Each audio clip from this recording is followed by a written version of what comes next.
Fala pessoal, Rafa, Universo Botafogo na área.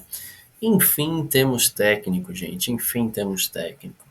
É cedo para falar isso, né? A gente não tem uma análise completa de David Ancelotti. Não temos. É um pouco cedo. Mas o fato é que o Paiva era tão ruim, tão limitado, tão fraco, que você vê um treinador com 2 dias de trabalho já demonstrar mais do que o seu antecessor em meses de trabalho. Então, é um alento, eu acho que é um alento para todo mundo que assistiu esse jogo, né? A gente tem que levar muitas coisas em consideração, né? O adversário, o Vasco é um time bem limitado, né?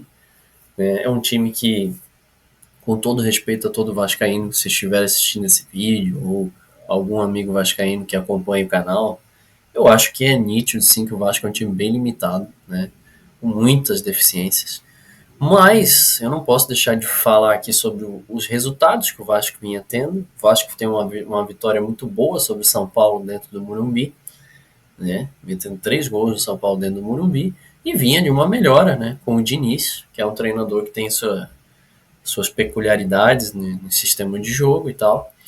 E o Botafogo até não começa muito bem o jogo, né? Começou o jogo ainda tentando se encontrar, mas da metade do primeiro tempo para frente se acha muito melhor em campo, começa a dominar o jogo, não com uma exibição extraordinária no primeiro tempo em específico, mas já mostrando uma outra maneira de jogar, mostrando uma outra postura, um time muito mais vertical, um time que não ficava enrolando tanto com a bola, né? E aí a gente vai falar vou falar de alguns jogadores especificamente, pontualmente, né? Começar pelo Arthur Cabral, que é um jogador que eu critiquei na contratação e eu não mudo o que eu falo, eu tenho a minha opinião sobre e não vou chegar aqui e falar algo diferente do que eu falei lá atrás. Falei também que eu não concordava muito com o valor da contratação, que eu achava um absurdo o valor da contratação, e que é um jogador que não tinha nada a ver com o Igor Jesus em características, né? Mas o Arthur Cabral, logicamente, eu falei isso também lá atrás, que é uma boa opção de mercado dentro do que tinha disponível, mas que tinha que estar ciente de que não era o mesmo tipo de jogador. E sim, eu acho que ele tem um pouquinho de bonde no jogo dele, mas fez um jogo muito bom hoje. Fez um jogo bom hoje, estreou fazendo gol, que é bem importante. Participou bastante do jogo, né? Se mostrou. É um estilo diferente do Igor, né? Um cara mais pesado e tal. Mas fez um bom jogo o Arthur Cabral. Espero que ele continue nessa pegada. O Caio Pantaleão, o Caio Fernandes, não sei como quer ser chamado, é um jogador que eu já elogiei numa live quando ele estreia no Botafogo no Mundial. Achei bem interessante a velocidade dele, é um cara alto e veloz. Não tem uma saída de jogo tão refinada, né? O Jair, por exemplo, tinha uma saída de jogo melhor que ele, mas era muito lento. E eu acho que o Jair pecava muito em bola aérea pela estatura que ele tinha. E o Caio hoje fez um ótimo jogo, gente. Um ótimo jogo, um cara bem participativo. O primeiro gol sai de uma jogada do Caio em que ele avança com a bola, começando a jogada do gol. E gostei da dobradinha ali com o Barbosa, se mostrou um cara bem participativo. Teve 2 oportunidades de cabeça, que até não cabeceou tão bem, mas estava ali bem posicionado. Gostei. O Montoro é um caso à parte. É lógico que a gente tem que ter o cuidado de não chegar aqui e já falar, nossa, o Montoro é um super craque e tal. Concordo muito com o André quando ele fala que a gente tem que parar com essas comparações, é o novo Almada, é o novo não sei o quê. Isso é uma bobagem também. Lógico que a gente faz um paralelo do Montoro com o Almada, uma porque é argentino, joga na mesma posição, veio para substituir o Almada. Na verdade, o Santi já era o jogador que foi anunciado como substituto do Almada, no qual eu tinha muita expectativa, até agora apresentou pouco, mas vem de uma crescente. Agora, com um novo treinador, um treinador de verdade, deve crescer muito mais, né? Acho que isso é uma expectativa de todos. Então, a gente acaba fazendo esse paralelo com o Almada porque é da mesma nacionalidade, mesma posição, um jogador que a gente precisa repor. E o Montoro, gente, é um ótimo jogador de futebol. Eu não vou cravar aqui que ele é craque, porque eu acho que sim, ele tem um potencial de craque e qualidade técnica para ser chamado de craque, mas ele precisa mostrar isso dentro de campo, ainda é muito cedo, é só um recorte. Mas tivemos um recorte contra Paris Saint-Germain e contra Atlético de Madrid na estreia dele no Mundial de Clubes, na pressão, em que ele foi muito bem e o lá tinha alertado lá atrás.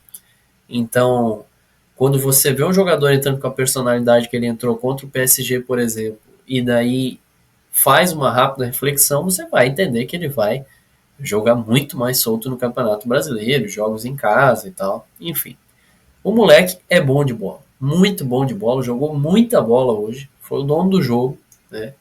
Uma antítese do Savarino. O Savarino que eu venho criticando há muito tempo, o Savarino para mim, hoje ele é banco do Botafogo. O Arthur hoje fez um jogo muito ruim. O Carlos critica bastante o Arthur, não gosta. Eu até tenho mais paciência, eu acho. Falava isso com o Gui durante o jogo, que o Arthur, ele erra muito, ele pode estar mal no jogo, mas ele ainda consegue participar do jogo. Tanto que ele participa de um dos gols.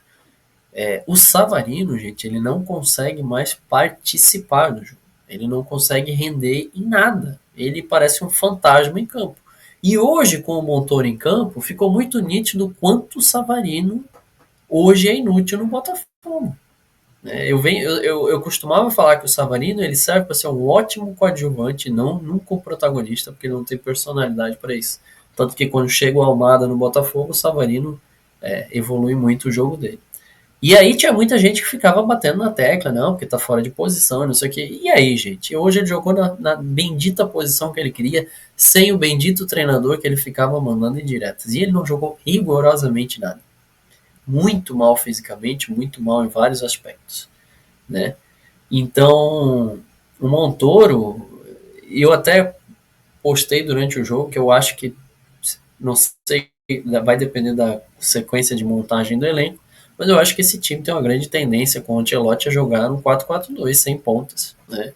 E aí você tem dois meias ali que, teoricamente, você substituiria e não mudaria muito, né? Vamos supor que seja um titular Santi e Montoro, por exemplo, ou Montoro e Arthur. Né? Aí você pode botar um Santi e um Savarino para entrar, Savarino tentar recuperar o futebol. Ou você pode botar, por exemplo, Montoro e Arthur, ou Montoro e Santi, pode botar Arthur Cabral e Arthur, né? Os dois, o Arthur que ele consegue fazer esse segundo atacante, que ele não precisa cair lá pelo canto. Então você tem muitas opções para fazer 4-4-2 clássico, né? Já saiu a notícia de que o Gregory realmente está saindo do Botafogo. Né? O Vene Casagrande ele adora dar esse tipo de notícia, principalmente após uma vitória. Ele adora, né? Tem uma emoção dele em falar isso, diferentemente da emoção dele em falar da ida do Gerson para o Zenit. Mas o Gregory, gente, eu confesso que o Gregory é muito grato aos serviços que ele prestou ao Botafogo, mas eu costumo falar que tem que ficar no Botafogo quem quer ficar no Botafogo. O Gregory é um jogador de 31 anos, que poderia estar tranquilo, né, com a sua carreira no Botafogo, ganhando bem. E ele prefere ir lá jogar e se esconder na Arábia, ganhar seus petrodólares. Quem sou eu para julgar isso? Ele provavelmente quer fazer o pé de meia dele, não teve uma carreira super exuberante. Jogou lá na MLS e ganhou uma graninha, mas não é um jogador que teve grandes centros, grandes propostas. Estava ganhando bem no Botafogo, mas vai ganhar muito mais lá, provavelmente. Já tem seus 31 anos. E eu acho que para o Botafogo, se for pela multa realmente, que deve ser, eu acredito que seja, por 8 milhões de dólares, é uma ótima grana para um jogador de 31 anos. O Gregory que tem suas limitações técnicas, não é um jogador de refino, de passe, é um jogador desconstrutor só ali, que ele serve para fazer o serviço sujo mesmo. E isso você consegue achar no mercado tranquilamente. Né? O Alan provavelmente vai ser o substituto imediato dele, não tem a mesma potência, mas tem mais qualidade técnica. Talvez até se encaixe melhor no que o Ancelotti pense de jogo. Né? Mas o Botafogo precisa contratar volantes com urgência, isso eu já falava há muito tempo. O resto, gente, o Vitinho, assim, jogador que ajuda muito na marcação, mas com a bola no pé é uma desgraça, ele não consegue finalizar, ele perde gol atrás de gol quando ele tem oportunidades, de cabeça também. Mas o Vitinho é útil, o Vitinho ele tem a sua função tática ali, ele faz bem o que ele tem que fazer, ele consegue construir jogadas, ele só não sabe finalizar. E aí fica um dado importante que o Botafogo com o Paiva mudava os laterais em todos os jogos. Né? Acho que, se eu não me engano, o Gui lá no museu postou que em 30% dos jogos o Botafogo mexeu seus laterais. Isso significa muito, né? E hoje a gente não teve isso. Aliás, o Telles precisa melhorar fisicamente, que ele parece um jogador de 45 anos, o físico dele chega até a dar uma agonia. Mas eu acho que todo mundo vai melhorar fisicamente, né, com a nova comissão técnica. E o nosso glorioso Joaquim Correia, eu até falava no grupo durante o jogo que para mim até agora é a maior decepção. Eu acho que ele nitidamente tem técnica, sabe levantar a cabeça e jogar bola, mas assim, é de uma moleza, gente. No Mundial já tinha falado isso. É um jogador sem intensidade nenhuma, o que é curioso para um argentino que jogava numa Inter de Milão, que disputou final de Champions League. Eu acho que precisa melhorar muito. Vou esperar, né, para dar o veredito. É o começo dele. Eu acho que até o treinador vai cobrar isso, mas assim, pouquíssima intensidade do argentino. Me chama a atenção como ele é. Até parece desligado do jogo, assim, em questão de vontade, de afinco. Que é a postura que eu odeio em jogador de futebol. Tá aí o meu ranço pelo Marlon Freitas. Que, aliás, o Marlon Freitas é impressionante como ele não consegue chutar uma bola no gol. É um negócio assim assustador. Mas, enfim. Então, assim, gente, é uma partida que nos dá tranquilidade, né? O Botafogo poderia ter vencido esse jogo facilmente por 5-0, por 4-0. Perdeu grandes oportunidades. O que falar do nosso querido Nathan Fernandes quando sai na cara do goleiro? Tava impedido, mas assim, pelo amor de Deus, ele até entrou esforçadamente, ajudou ali, né? Entrou numa posição que ainda não tínhamos visto ele. Como um atacante realmente lá quase que sozinho na frente, ele entra no lugar do Arthur Cabral. Mas um jogo que deixa a gente um pouco calmo, né? Um pouco tranquilo, resultado importante, o Botafogo sobe legal na tabela, tem um jogo a menos aí que a galera. Então, eu acho que o Ancelotti Júnior, ou 2, ou Ancelotinho, ou Mini Ancelotti, chame como quiser. Eu vou chamar de Ancelotti, porque é o Ancelotti do Botafogo. Eu acho que o cartão de visitas dele foi muito bom. Acho que ele inquieto no banco, isso é uma coisa que eu gosto. Então, boas vibrações no início de David Ancelotti, né? Um alento muito diferente do antecessor. Botafogo que não conseguia fazer gol fora de casa, né? Fez 2 hoje, então poderia ter feito mais.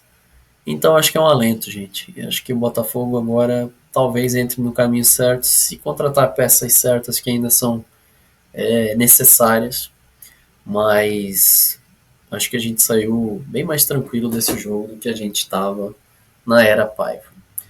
É isso aí, gente. Não conhece o Universo Botafogo? Inscreva-se no canal, ative o sininho para saber das lives, dos vídeos.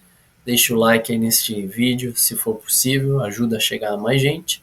Amanhã eu e o Carlos faremos uma live às 6 horas da tarde, que é a live de praxe do Universo Botafogo. É a de domingo às 6 horas, é uma live que a gente está tentando deixar como marca do canal. E nos vemos amanhã, então, gente, às 6 horas da tarde, às 18 horas, para trocar um assunto um papo mais extenso sobre esse jogo e sobre o que a gente espera aí das próximas atividades do Botafogo. Um abraço, meus queridos, um bom final de semana a todos, até amanhã. Vamos aí acompanhar os outros jogos e seguimos em frente. Aquele abraço, valeu!